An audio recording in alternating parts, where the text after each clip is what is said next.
Hello, hello. This is Kim Addis. I am the president and founder of Frame of Mind Coaching, and you have just joined the Frame of Mind Coaching podcast, where we typically invite guests from all over the world to come onto the podcast and get coached live and in person. Today, we have a special episode. I have invited my daughter, Fernekotlyar, to come back again to interview me, or rather present a case and discuss it. We reverse the roles, and in this case, she's the one who's leading the process. Ferne, welcome. Hi, thank you so much. I'm always happy to be back. Amazing. What do you have for me today? I was just going to ask you if you're ready for your case. I'm ready. Great. Let's get started then. Okay, so this time our case is about a guy named Mo.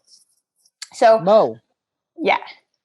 So Mo is he is the manager of a bank. He's doing really well in life, in his mid-40s, has 3 young daughters and a beautiful wife.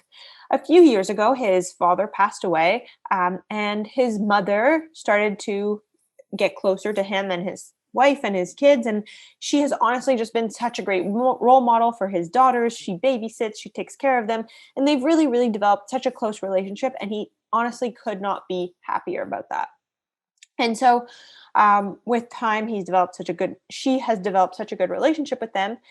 And as time passed, her husband passed away, she decides she's ready to get back on the dating scene. And Mo couldn't be more supportive. So he makes her a dating app, sets her up with a dating account, does all the things, helps her out. And, she's 65, but she looks great for her age. She looks at least 50, super good, really healthy. And so she gets on that app, she goes on dates, tries it out, doesn't like anybody. Nobody is good enough for Mo's mother.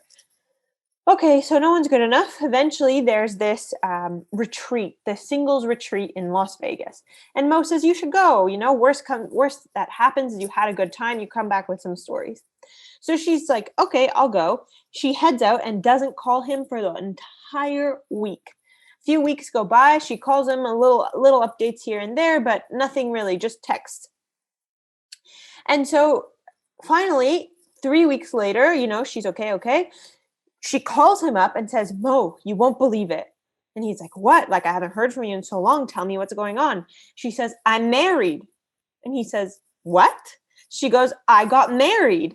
He's like, what? She goes, I know you're going to love the guy. You have a lot in common. And so he's like, that's crazy. And she's like, and I'm going to move in with him. And he's like, what? And so, she's moving in with him. That's a few hours away from Mo. And he's like, that's a lot to handle.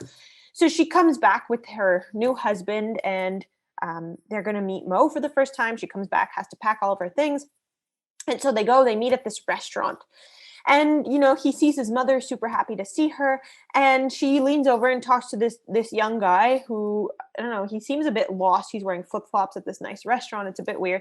She whispers something to him. She's like, oh, Mo thinks, oh, nice, she's helping somebody. So he goes and says hi to his mother. And he says, where's your new husband? And she points to the guy beside her. And he's like, that's your husband? I thought this was just some guy you were helping, find his way. Anyway, so the more Mo gets to know him, the more he dislikes him. First of all, he's Mo's age. He's in his 40s. He's unemployed. And the very worst part is that this man, this new husband of his 65-year-old mother, insists on calling his children Mo's step-siblings. Excuse me, we're the same age. Your children are not my step-siblings. So Mo's annoyed, upset, and just rattled that his mother would get married to such a guy. And so Mo doesn't know what to do. He goes home, complains to his wife, whatever, but he insists on having a relationship with his mother. So his mother goes and lives with this guy, and Mo will call him, and he's always on the phone, always on speaker. And Mo's just frustrated. He feels like he's losing this relationship with his mother. Like, he can't get close to her anymore. He can't have this connection that as he did before, because she's spending so much time with him, and because he's just always there. He makes unnecessary comments, and Mo just doesn't enjoy talking to his mother as much anymore. And so finally Christmas rolls around, and she's always there for Christmas, helping the girls get ready for the Christmas pageant. And he calls her and says, "Mom, when are you coming?" And she says, "I'm not." And he goes, "What?"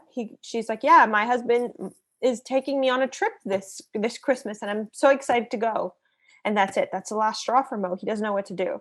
He feels like he completely lost his mother, and that this stupid young guy who is unemployed and essentially useless is taking his mother away from him and his children. And he's mad and upset, and he doesn't know what to do. Okay, so we're coaching Mo, yes? Mo, yes. Okay. So um the first thing I would do is kind of go back and say, tell me a little bit about your experience after your father died.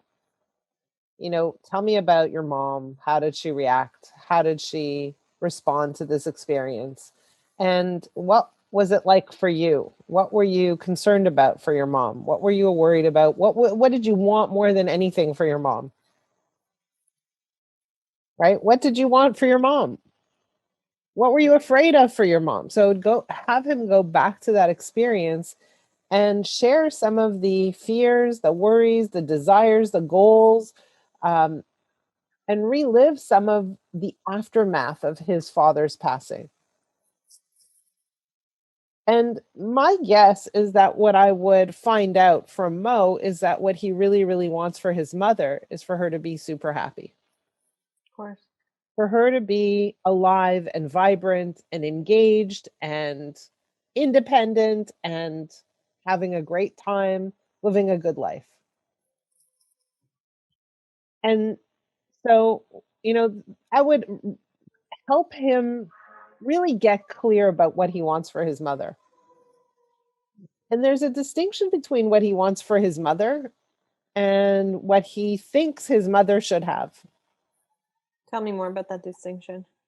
So, in his mind, his mother should have a relationship with someone who's probably closer to her age, someone who's established, someone who's stable, someone who doesn't wear flip-flops at a restaurant, someone who's more decent. He has an idea, a vision of what's right for his mother. And so there are lots of different ways that we would approach this coaching. First and foremost, we see that Mo is using his mother and her choices as his reason for being super upset. He's looking at what she's doing and looking at that as a loss, as a source of frustration, as as an assessment of his mother where he believes she's making poor decisions and that she's lost it probably by engaging with this guy. But he feels like he lost that relationship with her because of him. So what he did was he lost the relationship with her because of the resistance he has to her choices, the lack of acceptance he has to her choices. Right? Because so whenever he gets on the phone and he hears the husband and the new husband in the background, what happens for him? He cringes. Definitely. Right? And that cringe factor causes him to experience a disconnection, not from his mother, but from himself. How so? Well, when you have a belief that things should be this way, one way, but things are actually another way, that way, then what happens is you have a feeling of cognitive dissonance. You have a feeling of dis-ease. You have a feeling of a lack of settlement. And that's what he feels right now with his mother. And that has nothing to do with his mother because the mother's perfectly happy. She's living her life. She's having the time of her life. She's, probably experiencing some things at her age that she didn't experience at a younger age. She's having a great time. But Mo feels like things aren't right. And it's that feeling or that thought, for example, that causes the feeling of being unhappy, that causes the feeling of dis-ease. And what we want to do is we want to say, hey, Mo, first of all, the way you feel comes from the way you think. It doesn't come from your mother's actions. Your mother could be standing on her head all day long doing yoga. That wouldn't bother you. Or maybe it might. But it's what you think she should be doing or shouldn't be doing that causes you that feeling of dis-ease. But he feels like she's abandoning him and his kids. Like they used to have such a good relationship and now they don't. She doesn't spend time with them anymore. She's gone. She's living somewhere else. She's going on vacation. She's not even around for Christmas. Yes. Is she entitled to do that? Is that a terrible, horrible, awful thing? When my kids grow up and they move out, they don't spend Christmas with me either, right? Not that I celebrate Christmas, but you get the idea. When my kids grow up and they move out, they go and they live their lives.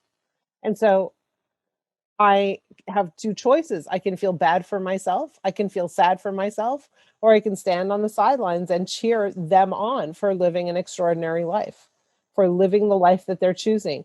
Even though a lot of times the life they choose is not necessarily the life I would choose. Even though sometimes the life they would choose is not the life that I think they should choose. Is that targeted? It feels targeted. It's not targeted. I have a lot of kids, right? And sometimes they're in relationships with people that I don't think are ideal. So what do I do when they're in relationships that are not ideal? What I do you keep do? my doors wide open for them to come back anytime they want. I remove the judgment I have for their decisions. And I continuously ask them questions to make sure that they are happy, that they are in this relationship with eyes wide open. But I am in their corner no matter what. And that's what I would recommend to Mo. Mm. It's not that different. Interesting. Would you flip it on him and ask him what he would do for his kids instead? Like as Well, opposed I to would. his mother. I might flip it on him and ask him what he would do for his kids. But also, he might have a point of view that says, "Well, if my kid ever went dated, somebody in I'd stop it. I'd, prevent that from happening." And at that point, we would have a discussion about whose life are you living, whose life are you in charge of. And right now, if you're in charge of your life and that's all that you have control over is you, what you're doing is you're using everybody else's decisions to feel unhappy, upset, and Mhm. disturbed. And we would say, stop doing that. That's not serving your mother. It's not serving your children. It's not serving anybody. And you're probably coming home going, oh, poor us. Grandma isn't coming home. Instead of saying, look at grandma. Look at her go. She's living her life. She's living her best life. Interesting. And so going forward, how would you recommend that he has a relationship with her? Or I a would better one? recommend that he figure out how to accept her husband and have a relationship with both of them. And I would also recommend that he speak to his mother and say, "Hey, I'd love to spend time with you. Do you want to go out for lunch with me? You and me, one on one. Let's go." And it's okay to ask for that. Yeah. Okay, so if you were to give Mo one last piece of advice, like one summarized piece of advice, what would it be? Well, I would give him more than one piece of advice. Mhm. Piece of advice number one is, what are you using as your reason for being unhappy? And right now, what he's using as his reason for being unhappy is a judgment about what his mother should be doing and what she shouldn't be doing. And I would say to him, that's not a good reason to be unhappy. That's number one. And I would really have him take back the relationship between his thoughts and his emotional state. Right. So right now he has no control. He just feels upset, frustrated. I would have him take it back. Number two is, I would say to him, hey, if you want to have a relationship with your mother, you want to have a relationship with your mother regardless of the decisions she makes. And if she's making a bad decision, if you're right that she's making a bad decision, you want to be the safe place that she comes back to without feeling any shame. You want to have your doors open. You want to make her feel loved no matter what she does, no matter what happens. Even if this guy is the worst person in the world, you want to be in her corner regardless of the choices she makes. And so, what I would have him do is just relax, calm down about this. Interesting. I like that. What would you do? That's a good question. I guess I'd come to you for advice. You probably would. And I hope that I would be there for you for that as well. That old in my life. I'm sure you will be. And if not, I'll come back to watch the podcast. Perfect. Uh, Ferne, thanks so much for being on the podcast, for throwing me such good cases. I love them. They're not easy. And I By the way, for those of you who are listening, I never know what she's going to give me. All the storylines that you are hearing are brand new. You are hearing them at the same time as I am hearing them. So it's incredible. Thank you for throwing them at me. I love them. I Pleasure. hope that you got something from this podcast. Again, for those of you who are listening, if you have a case that you want to share with us, please send them my way. If you want to be a guest on the podcast and share a challenge, please reach out to me. My email address is kim@frameofmindcoaching.com. And if you have a challenge that you want to discuss, but maybe not so much on the podcast, please reach out to me as well. Again, my email address is kim@frameofmindcoaching.com. In the meantime, if you're listening, please like, please share, please do all the things, write a review. And we're so, so happy that you are tuning in. Until we speak again, in the meantime, have a great day.